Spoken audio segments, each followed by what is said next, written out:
proud sponsors of the Cars Ireland YouTube channel. Untitled.ie, for car history data you can trust. Buying a used car? Get an exclusive coupon code now. See the comment section for more details.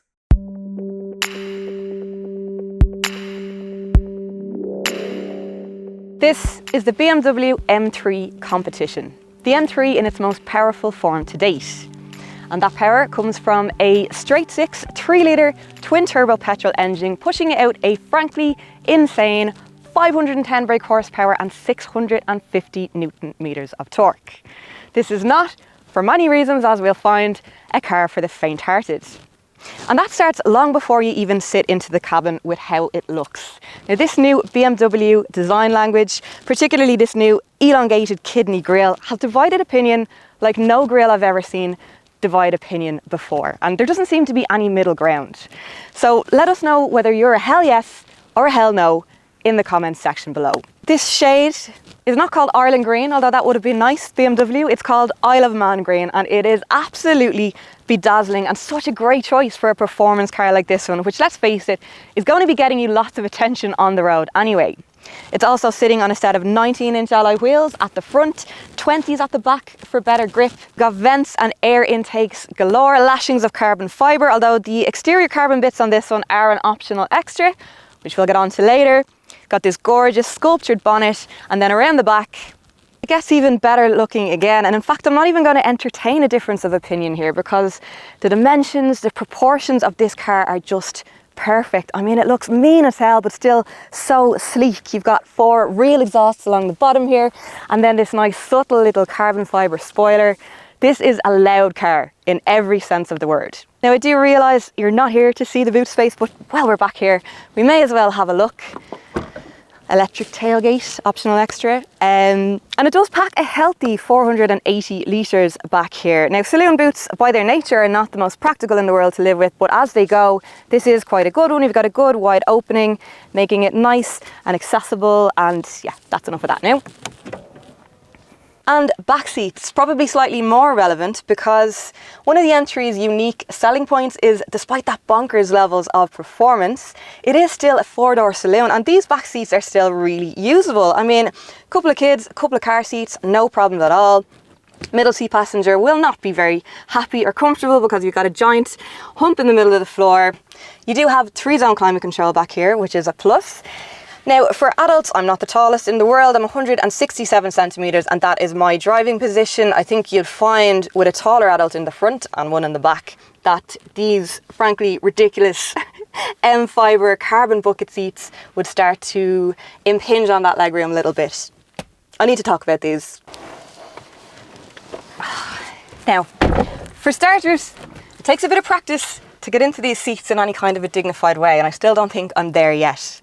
And just to be clear, these are €6,000 options, so if you don't fancy slotting yourself into them, you don't have to. And to be honest, when I fell into them at first, I wasn't quite so sure either. But it's one of those things that the more you drive, the more you get used to, the more you actually start to really get it and really like it, because you're practically moulded into them, which might not sound so great, but it just makes you feel so secure and hemmed in if you ever are lucky enough to get to have some fun with this car, which you will, because you can't not. But anyway, I digress. And oh look, we're in the front of the cabin now. Now, if anyone sat into a new 3 Series, then this is not going to come as any surprise. Much of the design language remains the same, still a very driver-focused affair, which I like. Then of course, being an M model, you've got lashings of extra carbon fibre, and then this awesome steering wheel with these 2 little red buttons winking at you. And what they are pre-programmable individual driving modes, which will allow you to fine-tune things like the engine note, suspension, steering, and whether you want to veer towards comfort or sport or a mix of the two. And then you can save both, which is awesome because it means you might have your comfort settings saved under one. Then once you get out of town, you don't have to behave anymore. You find a nice stretch of road, hit your M2 button with all your sporty stuff, and then the car just knows that you want to go nuts, and go nuts it will. Now, this car does have quite a few optional extras spec'd on top of an already hefty price tag, and the M3 competition, which is the only M3 available in Ireland at the moment, starts at a cool €125,000.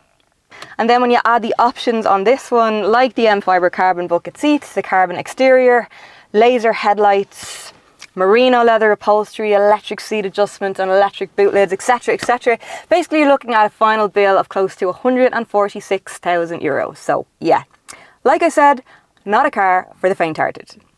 Before options though, it is spec to the gills, and quite rightly so for the price of a small house in Leitrim. You get this great BMW infotainment system with a BMW concierge service, a parking assistant, double glazed windows, and then of course lots of driving enhancements like the M Sport differential and adaptive sports suspension. Oh, and all of the safety gear. All of it.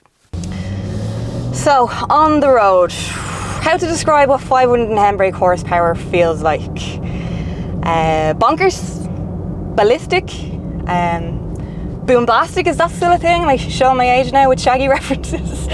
What I'm trying to say, it's more of a feeling. It's very hard to put into words, and at that, there's still an underlying feeling that you're only ever really scratching the surface with this car, which realistically is all you're legally going to be allowed to do, but man, what a nice feeling that is. Never gets old.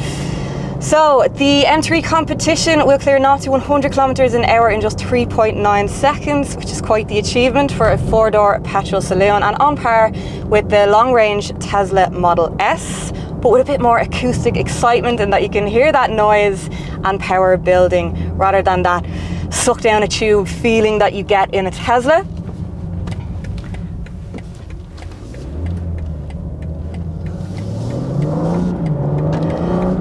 Now, both very exciting, don't get me wrong, but just like that kidney grill, which one you prefer will come down to a matter of personal taste.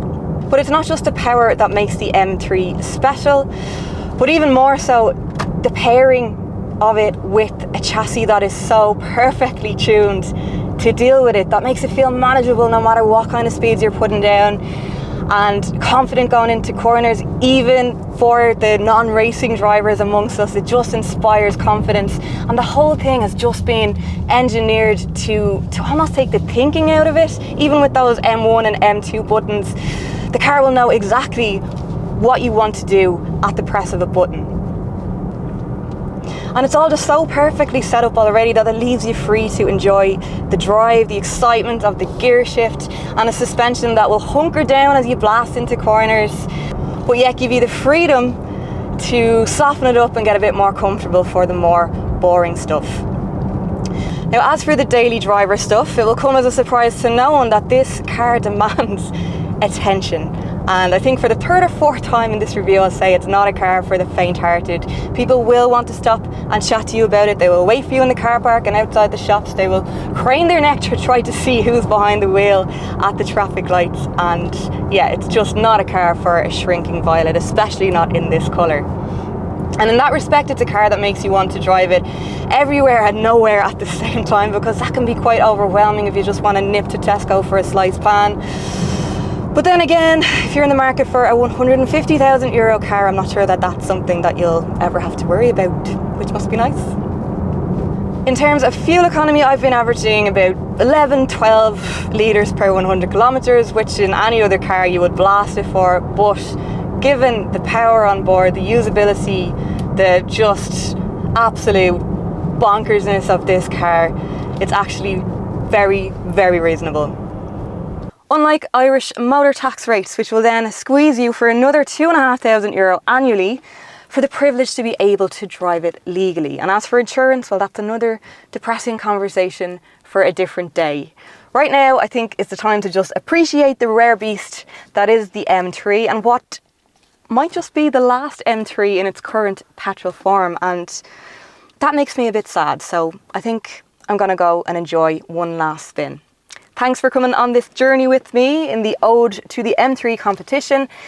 Please do let me know your thoughts on this magnificent beast in the comments section below. And if you enjoyed the video, you know what to do by now. Subscribe, like, share, etc. And your support for the channel is, as always, very much appreciated.